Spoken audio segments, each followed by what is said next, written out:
first thing, if anyone sees my band, please not tell them that I was up this early. It's really not very rock and roll. And just to Tom, get on to Al in a minute. I would very happily change places and be interviewing Tom Friedman. I think he's the most extraordinary commentator. I'm very honoured to have him ask us questions.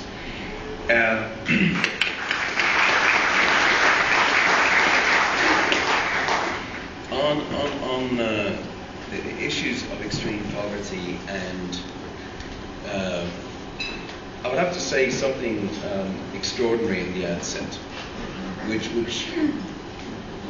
maybe not enough people have heard, which is the good news about debt cancellation. When I first came to Davos, we were talking about debt cancellation, and new figures from the World Bank, OECD confirmed, are that there are now 29 million extra children going to school on the continent of Africa as a result of debt cancellation. And that is pretty extraordinary.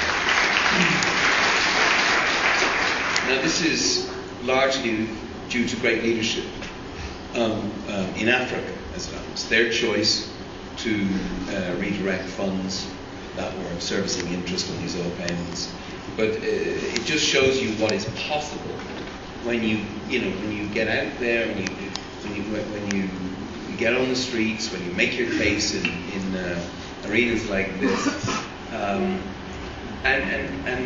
So that's something. The other thing I came to Davos about some years ago was to talk about the AIDS emergency, and indeed we launched RED, which was the sort of commercial wing trying to get antiretroviral drugs for Africans. Well, we were laughed at wandering around the corridors in Capitol Hill. In fact, the head of USAID, I think at the time, was quoted as saying, "Africans don't have wristwatches. How on earth do we get these complicated drug regimens into the furthest corners of Africa?" Well, it turns out African adherence to their drug regimens is better than either Europeans or Americans. And it turns out that a conservative administration in the United States, with support on both sides of the hill, went off on the AIDS emergency, and there are now 2 million Africans on antiretroviral drugs, and that is pretty astonishing. I want to, so 46 million bed nets, great. It's a great start.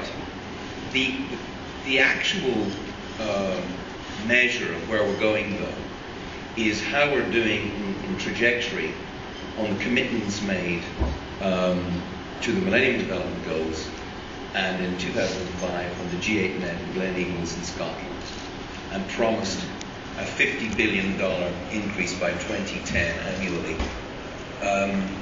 to help developing worlds, to partner with the developing world to get them out of off the bottom rung. Well, that's not so good. And it's strange because the good news makes the bad news even worse.